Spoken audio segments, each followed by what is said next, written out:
భగవద్గీత సాంఖ్యయోగము 2వ అధ్యాయము. సంఖ్యతో కూడినది సాంఖ్యము.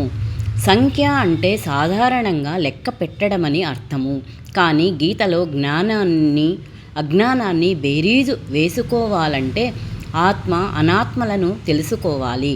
ఆత్మ కాని వస్తువుల యొక్క సంఖ్యను చెప్పేది సాంఖ్యశాస్త్రము. కనుక సాంఖ్యం అంటే జ్ఞానమని అర్థము. ఈ విశ్వంలో 24 తత్వాలు లేదా 96 తత్వాలుంటాయి. వాటిని చక్కగా పరామర్శించి లేదా ఆలోచనతో కూడిన పరిశోధన చేసి ఇవన్నీ ఆత్మరూపం కావని వాటిని విడిచిపెట్టి ఈ తత్వాలన్నింటికీ సాక్షిగా ఉన్న పరమాత్మను తెలుసుకోవడమే సాంఖ్య విద్య. ఈ అధ్యాయంలో చక్కగా ఆత్మస్వరూపం తెలుస్తుంది. ఈ విశ్వంలో నీరు, నిప్పు, నేల, నింగి, గాలి అనే 5 పంచభూతాలతో ఉండే దేహ భౌతిక స్వరూపం యొక్క నాశనం చెప్పబడింది. ఎక్కువగా జ్ఞాన సంబంధమైన అంశాలు చెప్పడం వల్ల సాంఖ్యయోగం అని పేరు వచ్చింది.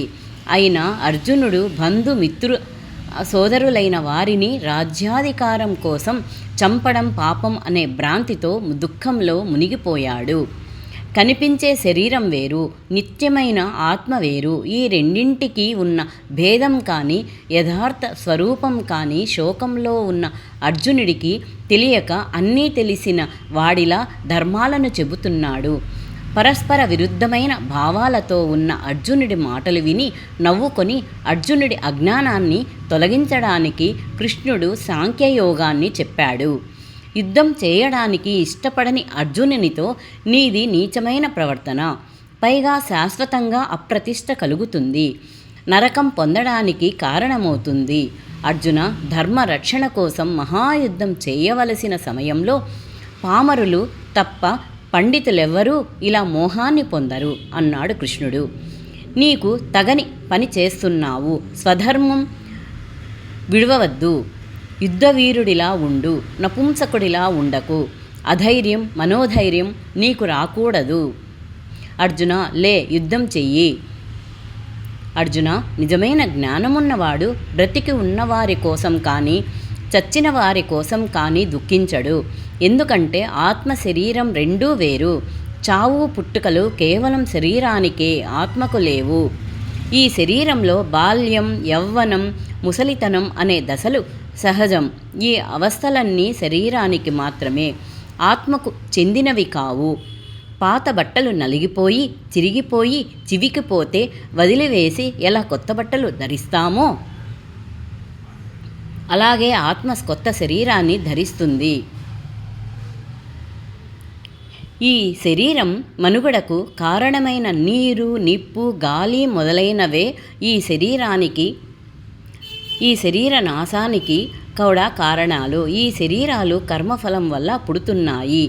ఆ కర్మఫలం తీరగానే నశిస్తున్నాయి. ఆత్మ చంపబడేది కాదు, కర్త కాదు, కర్మఫలాన్ని పొందదు, ఏ వికారాలు లేనిది. కనుక చావు, మనుగడ, పుట్టుట లాంటి స్థితులు శరీరానికే కానీ ఆత్మకు లేవు. రోగికి శస్త్రచికిత్స చేయడం ప్రాణరక్షణే కానీ ఎలా హింస కాదో అలాగే అధర్మ పక్షాన నిలచిన భీష్మ, ద్రోణాది పూజ్యులను చంపడం హింస కాదని పరమాత్మ పరోక్షంగా చేసిన ఉపదేశం. అర్జున, ఈ కురుక్షేత్ర యుద్ధం నీవు కోరినది కాదు, కానీ దైవికంగా వచ్చిన ఈ యుద్ధంలో నీవు ధర్మదీక్షతో ఉండటం శ్రేయస్కరం. లేకపోతే నీకు దీర్ఘకాలం అపకీర్తి, పాపం చేకూరుతాయి. జయాపజయాలు, లాభానష్టాలు, సుఖదుఖాలను సమానంగా భరిస్తూ బుద్ధిని నిలకడగా ఉంచుకొని యుద్ధం నా కర్తవ్యం అని తెలుసుకో. అప్పుడు పాపం, అపకీర్తి, దరిద్రాదులు దరిచేరవు. ఒక యోగి సిద్ధిని పొందలేకపోవడం అనే ఆలోచన వీడి కర్మాచరణ చేస్తాడు. కనుక నీవు యోగివై కర్మలు ఆచరించు, ఫలితం ఏమైనా దానిని ఉదారంగా స్వీకరించు అని పరమాత్మ ప్రబోధించాడు. అర్జునుడు మనస్సులో అన్ని కోరికలను పూర్తిగా విడిచిపెట్టి నిరంతరం ఆత్మచింతనతో ఆనందాన్ని పొందే స్థితప్రజ్ఞుని లక్షణాలను వివరించమని కోరాడు. పరమాత్మ అర్జున, తాబేలు తనకు ఇష్టం లేని వాటి నుండి తనను దూరం చేసుకోవాలని తల, కాళ్ళు, చేతులు మొదలగు వాటిని లోనికి ఎలా తీసుకుంటుందో అలా 5 ఇంద్రియాల ద్వారా కన్ను, ముక్కు, చర్మం, చెవి, నాలుక కలిగే అనుభూతులకు లోనుగాక బుద్ధిని నిశ్చలంగా ఉంచుకోవాలి. లోపల ఉన్న ఆత్మపై మనస్సును నిలపడానికి అభ్యాసం చేయాలి. ఇవి స్థితప్రజ్ఞతకు ప్రాథమిక లక్షణాలు.